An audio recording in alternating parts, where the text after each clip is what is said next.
नमस्कार। विश्व शांति, राष्ट्र शांति के लिए एक मेरा संदेश है। हमारे देश में और विश्व में जो सभी पंथ है, तो हमारे देश की बात करें तो जो सभी पंथ के मोभी है, राजकीय पार्टियां और सनातन धर्म के गुरुओं को एक साथ बैठ के ये अनामत का दूषण देश निकाल कर देना चाहिए।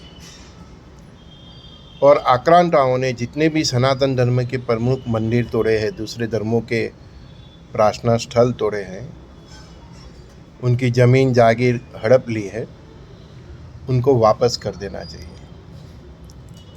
चाहे कोई भी पंथ समुदाय का व्यक्ति हो,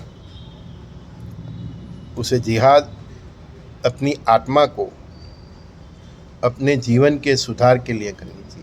जिहाद करनी है तो अपने आप के साथ करो, अपने जीवन के बदलाव के लिए करो, अपने परिवार के सुधार के लिए करो, अच्छी उनकी जिंदगी के लिए करो। ये सब करेंगे तभी भारत में शांति होगी। बाकी वक्त हाथ से फिसल जाएगा, उसके पहले जाग जाइए, नहीं तो सभी लोग बड़ी निंद्रा में सो जाने वाले हैं।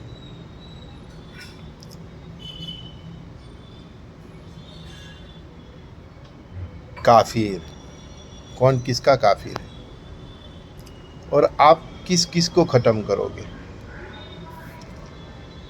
3-4 साल पहले मैंने एक आर्टिकल लिखा था, विश्व युद्ध शुरू होने से पहले ही। तो मुझे मालूम ही था भगवान की कृपा से कि विश्व युद्ध होने वाला है। तब मैंने एक आर्टिकल लिखा था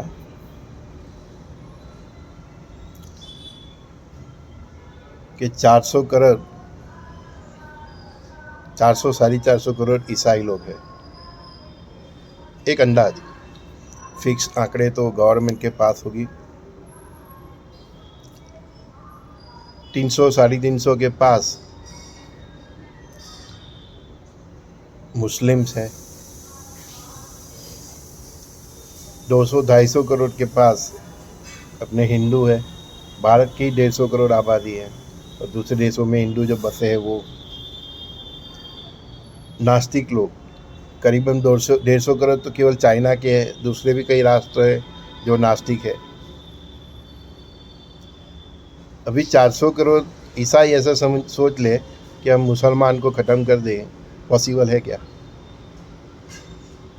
400 करोड़ 300 करोड़ को ख़त्म करने जाएंगे तो आपके भी कितने बचेंगे? 300 करोड़ मुस्लिम लोग, 300-350 करोड़, अरे वो सोचेंगे कि हम हिंदुओं को ख़त्म कर देंगे तो पॉसिबल है क्या? क्योंकि हिंदी भी करीबन 200 करोड़ है, सनातन हिंदू, बुद्धिस्ट, ये सब। तो ये जो विश्व में प्रमुख 3 धर्म हैं और उनके कई पंथ हैं, ठीक है ना, वो एक ट्रायंगल बना हुआ है, ठीक है ना। ट्रायंगल पे ही दुनिया का बैलेंस है।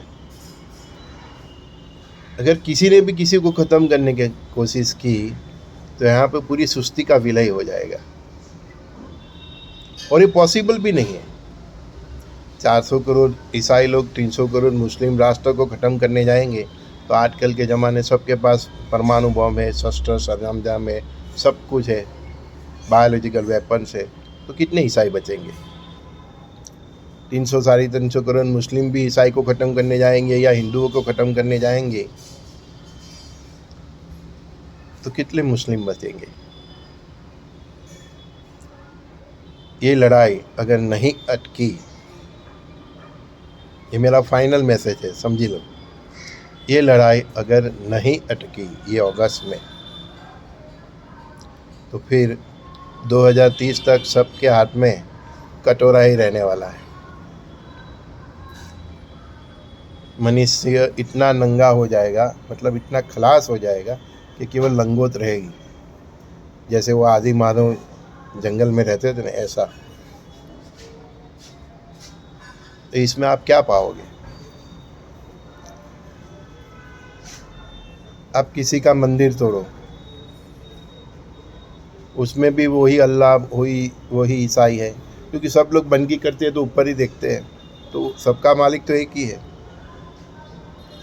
तो जरा सोचो, किसी भी इष्ट देव की, किसी हिंदू की मंदिर तोड़ोगे, उसकी मूर्ति तोड़ोगे, या किसी की मस्जिद तोड़ोगे, किसी ईसाई का चर्च तोड़ोगे, गॉड तो एक ही है। तो आप अपने गॉड को दुखी करके क्या पाओगे? जो आपका गॉड है वो सामने वाला का भी वही है। हर लोग उसको अलग अलग नाम से पहचानते हैं। जैसे मेरा नाम, कोई मेरे को संजू बाबा बोलता है, कोई मेरे को संजय कुमार बोलता है, कोई मेरे को संजू बोलता है? किसी के लिए मैं गुरु हूँ, किसी के लिए मैं बड़े भैया हूँ, है ना, किसी के लिए मैं भाई हूँ, लेकिन इंसान तो मैं एक ही हूँ। इसी तरह ईसाइयों का, मुसलमानों का, सनातनियों का, नास्तिकों का, तो वहाँ तक कि इस धरती पर रहने वाले पशु पंखी और वो जीव जो हम अपनी आंखों से नहीं देख सकते, वो सबका एक ही परमात्मा है। आपके दिमाग में जो ये गलत सोच आ गई है, वही आपका, आपके समाज का, आपके पंथ का, आपके मजहब का, आपकी पहचान का विनाश का कारण बनेगा। इस प्रलय काल में मैं आपको एक ही मशवरा देता हूँ, अपनी रक्षा करो, उसके पहले किसी की हत्या करने मत जाओ। अपनी रक्षा के लिए सज्ज रहो। भारत देश का एक प्रिंसिपल है ना कि फर्स्ट वॉर, वो पहले किसी पर आक्रमण नहीं करता जब तक उसकी गर्दन नहीं पकड़ो। इसी तरह अपने को शक्तिवान रखो, पूजा पाठ करो, भक्ति भाव करो, बंदगी करो, नमाज पढ़ते हो नमाज पढ़ो, अपनी सुरक्षा के लिए प्रतिबद्ध रहो। लेकिन आपके धर्म से जो विपरीत धर्म वाला है उसके ऊपर हमला करने मत जाओ। ये जहाँ भी होगा, जो भी लोग करेंगे, वो सबका विनाश पक्का है। आप शेरी युद्ध के लिए मैदान में उतरे तो आपका परिवार का विनाश पक्का है, क्योंकि इंसान एक ही है, उनकी इंसानियत एक ही है, और सही धर्म तो इंसानियत है, इंसान है। इंसान ही हमारी पहचान है, इंसानियत हमारा धर्म है, और हम सब का रूह एक ही है। कुछ मुसलमान के शरीर में कि ईसाई के शरीर में और सनातन के शरीर में कुछ दूसरा नहीं डाला है, सबके अंदर वही है ना। नाक, आँख, कान, मुंह, सब कुछ वही है। आप एक बात समझ लीजिए, हम लोग अपने में डिफरेंस समझते हैं, मैं अलग हूँ, मैं ईसाई हूँ, मैं ये हूँ, मैं हूँ, लेकिन हमारे लिए पृथ्वी पर सब संसाधन तो एक ही है। कभी ईश्वर ने ऐसा ऊपर से किया है कि हिंदू सनातन धर्म ये, इसके लिए ये खाना है, यहाँ ही रहना है, यही पीना है, इसका पानी अलग है, ऊपर वाले ने कुछ किया है? नहीं। गौ माता का दूध हिंदू भी पीते हैं और आप सब भी पीते हैं, है ना। खेती से निकला हुआ चावल, अनाज आप भी खाते हैं, मैं भी खाता हूँ।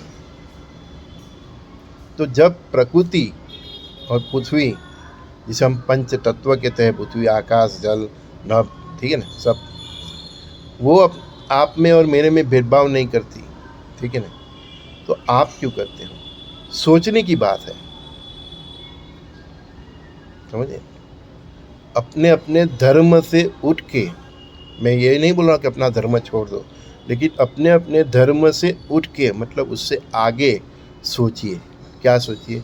इंसानियत। जब आप इंसानियत के नाते सोचेंगे तो आपके लिए कोई काफिर नहीं होगा, कोई गद्दार नहीं होगा, कोई विधर्मी नहीं होगा।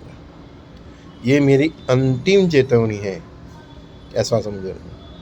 अगर ये बात समाज ने एक्सेप्ट कर ली तो भगवान की, खुदा की, ईश्वर की, यीशु की मेहरबानी समझो। नहीं तो हम लोग वो सिलसिले में जाएंगे जैसे 1947 में सिविल वॉर हुआ था, फर्स्ट 2 विश्व युद्ध देखे थे, महाभारत देखा था, ठीक है ना। हम लोग वही रास्ते पे जा रहे हैं। फिर पड़ोस की बात छोड़ दो, गांव-गांव तक आपको कोई नहीं मिलेगा। इतना विनाश फिर हम देखने जा रहे हैं, और बहुत दूर नहीं, यही दशक में। समझ गए आप? तो फिर भगवान कृष्ण ने भी दुर्योधन को बहुत समझाया था, 5 गाँव दे दो, ठीक है ना। मैं भी आपसे 5 गाँव ही मांग रहा हूँ।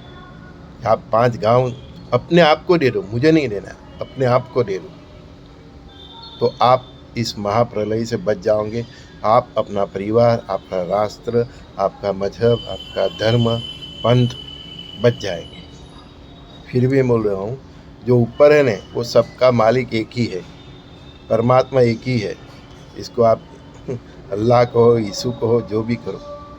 देखो बांग हो रही, तो फिर मिलते हैं। ये भी मतलब सच हो रहा है, मेरी बात को साक्षी बोल रहा है, ठीक है ना। चलो मिलते हैं। संजय बॉडीवाला का सबको प्रणाम।